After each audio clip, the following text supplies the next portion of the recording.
Shalom Bapak Ibu sekalian. Selamat siang. Kita jumpa kembali dalam Realitas Channel episode yang ke-17 ya. Yaitu berbicara tentang kesaksian tentang malaikat Tuhan membangun gereja. Ya. Kalau kita bangun gereja, manusia yang bangun, tapi kita bicara malaikat Tuhan ikut membangun gereja. Nah, sebelum saya sampaikan tentang kesaksian ini, mari kita akan dengarkan dulu firman Tuhan, tapi sebelumnya kita berdoa dulu. Bapa Surgawi, pada saat ini kami akan saksikan tentang kasih Tuhan di YouTube ini Tuhan. Keurapi hamba-Mu kami semua, sehingga kami boleh diberkati. Ampuni kami Tuhan, dalam nama Yesus. Amin. Nah Bapak Ibu sekalian, sebelum mendengarkan kesaksian ini tentang malaikat membangun gereja, turut membangun gereja, kita baca dulu apa tugas malaikat itu, ya, supaya kita tahu apa tugas malaikat.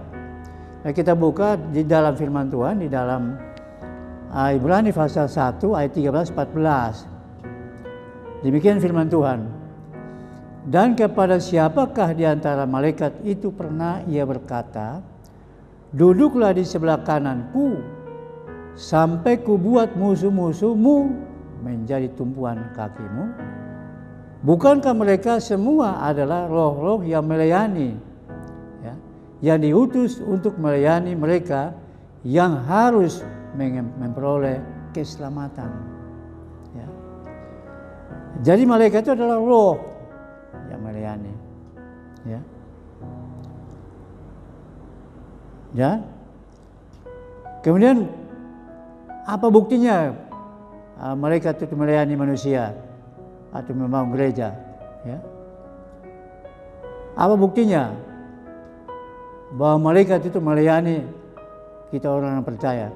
Mari kita lihat di dalam Mazmur 34, ya, Mazmur 34 ayat yang ke-8. Malaikat Tuhan berkemah di sekeliling orang-orang yang takut akan Dia, lalu meluputkan mereka. Jadi mana saja kita orang percaya kepada Kristus berada, itu dijaga, dilindungi oleh malaikat Tuhan. Apakah kita di rumah atau kita dalam perjalanan, ya, dalam pekerjaan kita, itu malaikat Tuhan menjaga, melindungi kita. Kita dalam perjalanan, Tuhan kawal kita, malaikat Tuhan kawal kita. Di dalam Mazmur 91 ayat 11-12 yang kita lihat. Sebab malaikat-malaikatnya akan diperintahkan oleh Tuhan kepadamu untuk menjaga engkau di segala jalanmu. Ya. Mereka akan menatang engkau di atas tangannya, supaya kakimu jangan terantuk kepada batu. Jadi malaikat Tuhan, kemana saja kita pergi dan berada, dikawal oleh malaikat. Kalau presiden itu dikawal oleh pengawal presiden, kita anak-anak Tuhan itu dikawal oleh malaikat. Kalau kita ada anak raja, segala raja itu Yesus, maka kita dikawal. Perintahkan Tuhan untuk mengkawal kita di segala jalan kita. Nah, jadi malaikat juga jangan salah, malaikat itu tahu firman Tuhan. Iblis itu tahu firman Tuhan karena dia itu dari surga tadinya. Jangan sangka bahwa malaikat itu nggak tahu firman Tuhan. Nah ini, dia pakai firman Tuhan untuk mencoba Yesus juga. Ketika dia kalah pertama, dia kedua, dia coba lagi Yesus. Nah itu jadi malaikat Tuhan menjaga, melindungi kita, memimpin kita dari segala jalan kita. Nah, jadi tiap-tiap orang itu, masing-masing orang itu punya malaikat. Ya, setiap kita punya malaikat yang Tuhan kirim untuk melayani kita. Nah, mari kita lihat di dalam Matius 18 ayat yang ke-10. Ingatlah, jangan menganggap rendah seorang dari anak-anak kecil ini, karena aku berkata kepadamu, kata Tuhan, aku berkata kepadamu, ada malaikat mereka di surga yang selalu memandang wajah Bapakku yang di surga. Jadi anak kecil itu punya malaikat. Menatap wajah Allah di surga, membela mereka. Jadi kita juga, orang tua siapa jadi kita yang percaya kepada Kristus, jaga lindungi kita dengan malaikat dari surga. Amin. Nah, kemudian berikutnya yaitu mereka itu melayani. Kita tahu bahwa dari sekian laksa berjuta-juta malaikat itu di surga melayani Tuhan dan melayani manusia di bumi, ada dua malaikat utama. Yaitu malaikat Mikael, itu dia adalah panglima perang surgawi. Ya. Panglima perang surgawi. Nah, tugasnya adalah membantu umat Tuhan dalam peperangan rohani, melawan penguasa-penguasa angkasa di udara. Contohnya apa? Kalau kita lihat dibaca di dalam Daniel 10, ya, Daniel 10 ayat yang ke 30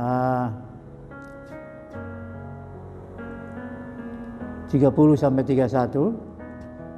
Di sana dikatakan waktu Daniel doa puasa selama 21 hari.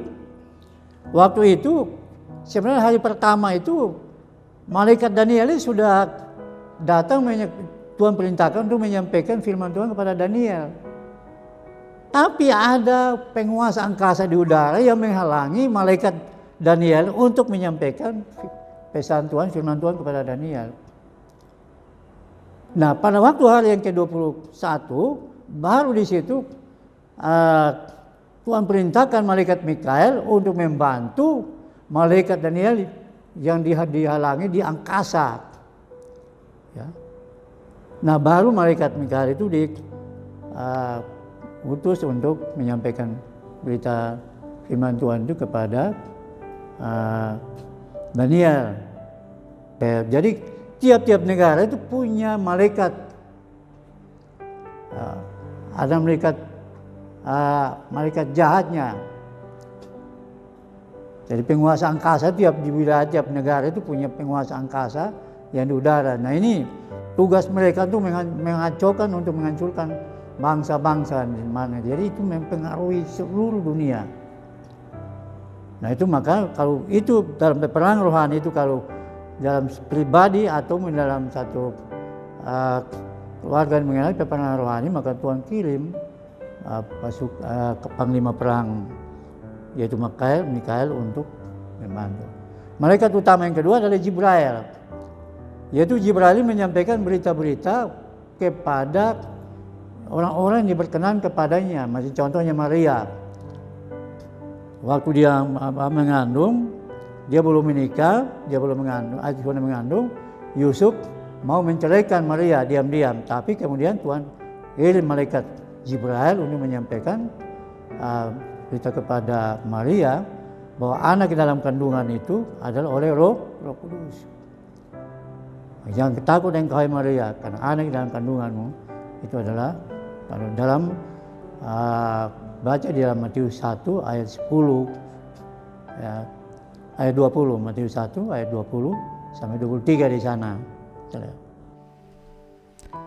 Tetapi ketika ia mempertimbangkan maksud itu, malaikat Tuhan nampak kepadanya dalam mimpi dan berkata, "Yusuf, anak Daud, janganlah engkau takut mengambil Maria sebagai istrimu, sebab anak yang ada di dalam kandungannya adalah dari Roh Kudus. Ia akan melahirkan anak laki-laki dan engkau akan menamakan dia Yesus, karena dialah yang akan menyelamatkan umatnya dari dosa mereka. Hal itu terjadi supaya genaplah yang difirmankan Tuhan oleh Nabi. Sesungguhnya anak dari itu akan mengandung dan melahirkan seorang anak laki-laki, dan mereka akan menamakan dia Immanuel, yang berarti Allah menyertai kita." Sampai saat ini pun orang bertanya-tanya, ya, bahkan di luar sana mengatakan bahwa bahkan ada ejekan miring bahwa Maria itu ya berzina, ya. Padahal bagi orang Yahudi yang dikatakan kalau orang gadis kalau misalnya hamil itu harus dirajam dengan batu sampai mati. Tapi Alkitab mengatakan bahwa Maria mengandung itu oleh Roh Kudus. Maria mengandung Yesus itu oleh Roh Kudus. Ya. Jadi bukan hubungan manusia, darah dan daging. Nah, itu bedanya. Makanya kalau Alkitab mengatakan Yesus tidak berdosa karena dia lahir oleh Roh Kudus. Ya. Nah, jadi setiap malaikat itu, setiap manusia yang percaya kepada Kristus itu dilayani oleh malaikatnya masing-masing. Bahkan ada dua malaikat utama itu malaikat Mikael dan malaikat Jibril. Itu memberikan pertolongan kepada kalau ada tantangan halangan yang menghalangi untuk menyampaikan berita kepada umatnya, mereka membantu. Atau Jibril menyampaikan berita secara langsung kepada setiap orang yang berkenan oleh Tuhan. Ya. Nah, itu Bapak Ibu sekalian mengenai malaikat adalah roh yang melayani. Nah, sekarang kita masuk ke dalam kesaksian di dalam pelayanan kami di GB Teluk Jambe di Margakaya. Nah, Bapak Ibu sekalian, perlu saya saksikan bahwa pada tahun 2016 itu saat gereja Margakaya mau dirubuhkan oleh penguasa maupun oleh pengusaha waktu itu, ya pada waktu itu Tuhan punya rencana indah dalam kehidupan jemaat Tuhan. Nah, satu waktu saya dan keluarga itu menengok kuburan adik saya dan anak saya yang kuburannya di kuburan Mulia Kerawang. Nah, pada waktu itu setelah kami keluar dari pemakaman itu pakai mobil keluar dari gerbang pemakaman itu, tiba-tiba ada suara. Coba kau lihat, itu orang atau bukan? Itu suara jelas sekali. Dan saya tahu itu suara Tuhan. Itu jelas. Coba kau lihat, itu orang atau bukan? 2 kali. Dan kemudian saya parkir mobil. Kemudian saya lihat ke kiri dan ternyata itu di situ ada orang. Dulu di bawah pohon. Itu di tempat sampah. Itu sudah dekil, kotor, bau lagi itu, kepalanya sudah penuh dengan tanah kotoran itu. Dan bau lagi, luar biasa. Nah, itu orang. Nah, saya tergerak untuk memberkati dia. Waktu saya kasih uang 10.000 sama dia, receh 22 ribuan, saya kasih, dia terima. Dia terima terus pegang begini nih, kucak-kucak. Kemudian Tuhan bicara lagi, suara Tuhan. Kamu kasih dia uang juga percuma, dia nggak bisa belanja. Sekarang kamu bawa pulang ke rumahmu, urus dia. Diulang lagi, kamu kasih uang juga percuma, kamu bawa pulang dia, urus dia di rumah. Ya, karena itu sudah, saya tahu pasti suara Tuhan, saya ajak dia. Saya tanya dia namanya siapa. Awalnya nggak jawab, tapi kemudian namanya siapa? Hidayat katanya. Bapakmu, mamamu di mana? Nggak tahu. Kemudian saya ajak dia, kamu mau ikut dengan saya nggak? Bapak pakai mobil, ikut ya. Awalnya dia nggak mau, tapi karena saya desak dia terus, akhirnya dia ikut. Saya tuntun dia, bawa naik mobil, kemudian pulang ke rumah. Nah, sepanjang jalan itu, waduh baunya saya nggak bisa tahan. Sampai ke rumah anak saya, Daud, saya bilang, Daud, ada celana sama kaos nggak? Sama kau siapkan. Untuk apa? Pokoknya kau siapkan aja. Nah, kemudian setelah siapkan ini, celana sama kaos, saya bawa dia ke gereja di Kampung Tiarayam di Margakaya sana di gunung. Sampai di sana, ya saya bawa gunting, kemudian cukur rambutnya bersih, kemudian mandiin dia. Setelah mandiin, ganti pakaian, ya dia temani saya di gereja di sana di bukit sana.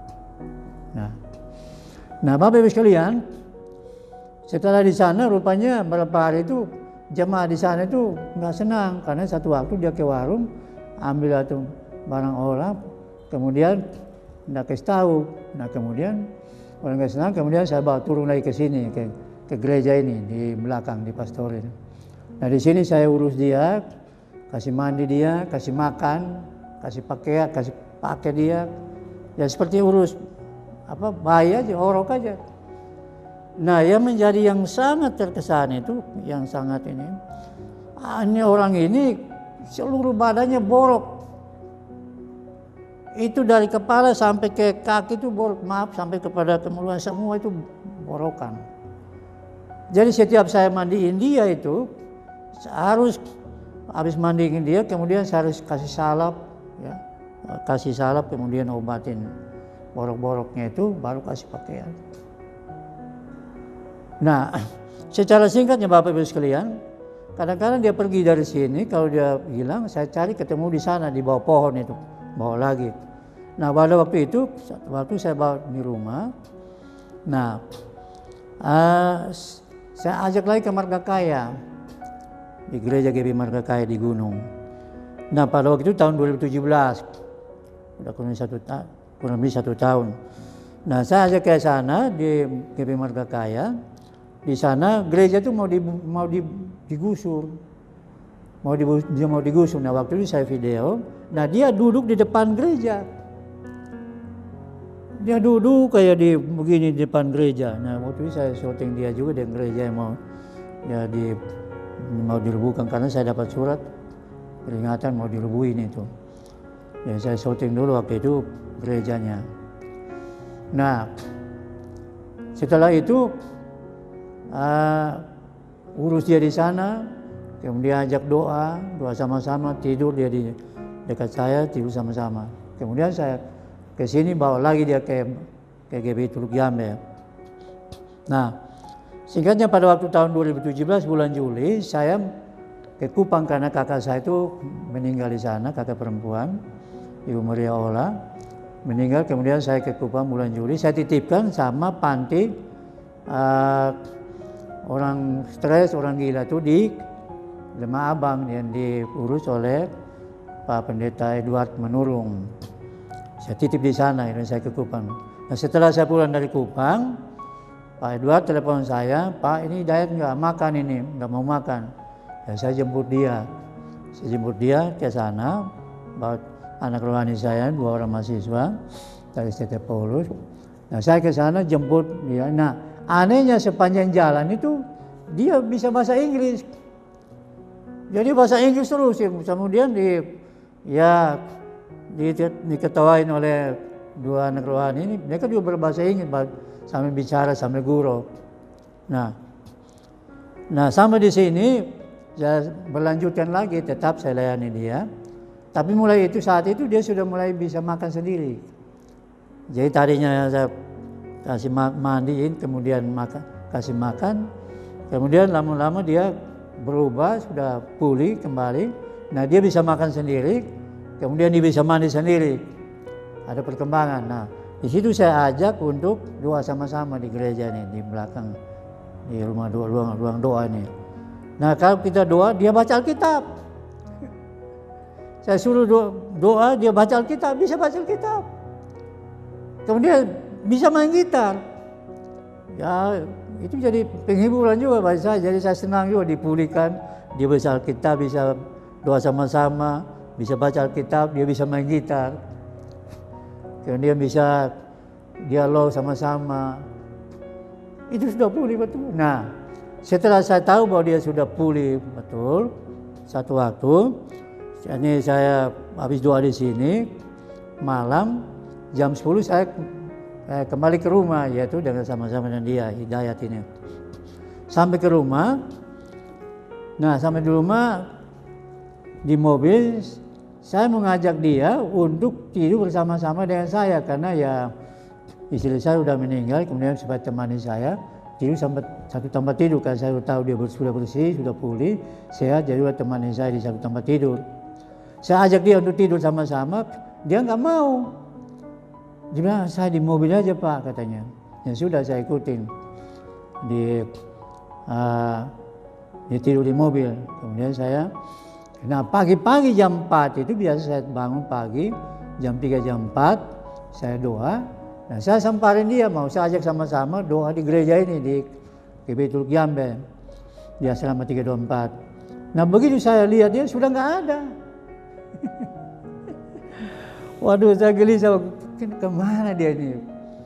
Saya langsung cari sekitar selama 324 ini sampai ke 305. Itu pagi itu sampai ke perumahan Peruri sana di sekitar Teluk Jambe, nggak ada kita temukan. Sampai kita cari 2-3 hari sampai ke Kerawang, kota Kerawang sekeliling Teluk Jambe dan perumahan, itu nggak ketemu di situ, nggak ada. Sampai sekarang ini, nah di situ baru saya tahu itu adalah malaikat Tuhan yang Tuhan kirim. Karena waktu itu gereja Tuhan menghadapi tantangan, masalah, mau digusur, kemudian datang menunggui sama-sama di situ, kemudian waktu bangun gereja. Nah, ada satu ketinggalan lagi, yaitu ketika gereja di Margakaya dirubuhkan, Tuhan buka berkat bagi kami, kemudian bangun gereja di Pasir Ipus di Margakaya. Nah, pada waktu bangun gereja itu, dia ikut membangun gereja. Jadi sebelum dia hilang itu pergi itu, dia ikut membangun gereja di GB Margakaya. Waktu peletakan batu pertama, tanggal 16 Agustus 2018, itu dia ikut membangun gereja. Ya, gali, kemudian angkut batu, kemudian dia ikut membangun gereja. Nah, sampai selesai bangun gereja, yaitu pengresmian tanggal 28 Oktober 2018 oleh Pak Pendeta W. Mulyono dari Gembala Rayon di Lipo Cikarang. Nah, sejak saat itulah waktu dia bawa pulang ke rumah, dan itu saat itu dia menghilang itu. Setelah pembangunan gereja di GB Margakaya itu selesai, terus dia menghilang. Dari situlah baru saya sadar bahwa Tuhan mengirim orang ini, malaikat yang menyerupai orang gila yang penuh dengan kotoran, ya, kemudian di tempat sampah. Disitulah Tuhan menguji kasih kita, belas kasihan kita. Apakah kita peduli terhadap orang-orang seperti itu? Maka dari kesaksian ini Bapak Ibu sekalian, jangan menganggap orang yang remeh, menganggap remeh orang yang mungkin meminta-minta. Satu waktu datang ke rumah kita, mungkin dengan pakaian compang-camping. Saya mau katakan, jangan melecehkan mereka. Berikan kepadanya. Baik itu di jalan-jalan sana, kita misalnya dengan mobil atau ada orang di jalan itu, berikan. Tidak menutup kemungkinan Tuhan kirim orang malaikat untuk mencoba, untuk menguji iman kita, kasih kita sejauh mana kita mengasihi Tuhan. Nah, saya ingat istri saya sebelum masih hidup itu, kemana saja kita pergi, dia selalu bawa uang receh untuk di mana kita ada pengkolan itu, dia selalu memberkati. Nah, itu Bapak Ibu sekalian, dari kesaksian ini biar menjadi peringatan bagi kita selaku anak-anak Tuhan, apalagi gereja Tuhan.